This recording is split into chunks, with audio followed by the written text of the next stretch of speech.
La fonction filter, quant à elle, permet d'appliquer un filtre simple à un tableau de données. Le résultat obtenu va être envoyé à partir de la cellule où vous avez entré cette fonction filter. Ce résultat, bien entendu, est un tableau de données, une matrice. Je repars de l'exercice précédent. Un certain nombre de personnes ont répondu à un formulaire, notamment sur leurs souhaits pour nos rendez-vous ludiques où on va jouer à des jeux de société. J'aimerais retrouver toutes les personnes qui ont souhaité jouer à un jeu de type expert. Pour cela, j'ai utilisé la fonction filter.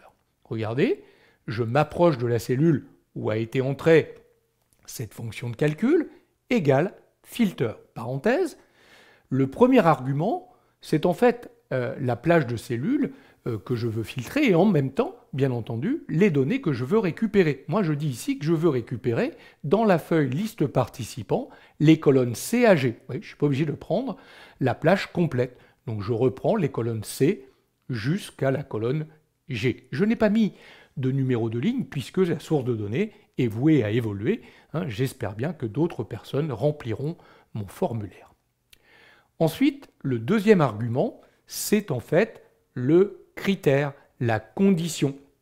Toujours dans la feuille liste participants, j'ai fait référence à la colonne F qui contenait le type de jeu et j'ai indiqué que cette colonne devait être égale à expert. Attention, quand vous utilisez une fonction filter, mais ce sera également vrai avec d'autres fonctions que nous verrons plus tard comme query, il est très important de respecter la case des caractères. Ces fonctions sont sensibles aux majuscules, aux minuscules. Si vous mettez un E minuscule par exemple à expert, il ne retournera rien du tout parce que expert a été saisi avec un E majuscule dans la source de données. Très bien, je valide. Vous voyez qu'il m'a donné uniquement les personnes qui ont répondu qu'ils voulaient jouer à un jeu expert. J'aurais très bien pu mélanger cette fonction filter avec une fonction sort pour trier le résultat du filtre. Regardez, je reviens sur ma formule de calcul et je vais ajouter un sort parenthèse. Ce que je veux trier, c'est le résultat du filtre. Donc le filter, je me mets derrière la parenthèse, j'ajoute un point-virgule. Vous vous rappelez, cette fonction sort, on doit indiquer la colonne que l'on veut trier. Là, elle est en troisième position. Cette colonne, c'est bien la troisième colonne, regardez, celle de l'âge, je vais trier sur l'âge qui m'intéresse. Point-virgule. Si j'utilise vrai, c'est un tri croissant ou alphabétique. Si j'utilise faux, c'est un tri décroissant ou inverse de l'alphabet. Faux, parenthèse, j'appuie sur Entrée, vous voyez bien qu'il m'a trié le résultat du filtre par âge décroissant. On peut donc très facilement mélanger des fonctions filter avec des fonctions sort.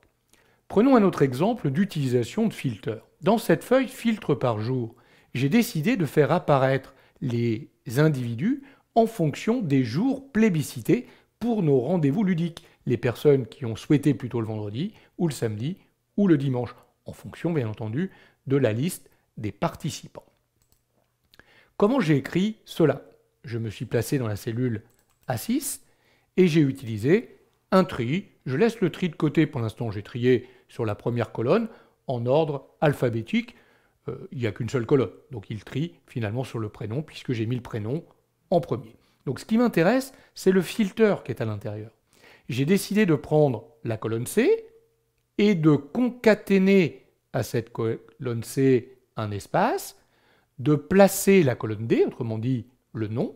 Ça, c'est ce que je récupère. La colonne C, un espace, la colonne D. Et mon critère, qui se trouve derrière le point-virgule ici, c'est en fait que la colonne G, toujours dans liste participants, soit égale à A5. A5, c'est là où j'ai inscrit vendredi.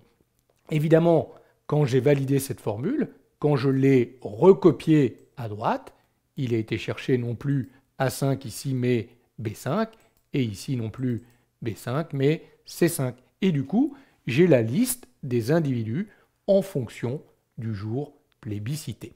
Donc voilà comment on peut utiliser Filter pour créer des filtres simples et renvoyer, extraire les données dans un tableau, dans une matrice de données. Évidemment, si vous avez beaucoup plus de critères qui se mélangent avec des et des ou, je vous invite plutôt à utiliser une fonction query que nous détaillerons dans les vidéos suivantes.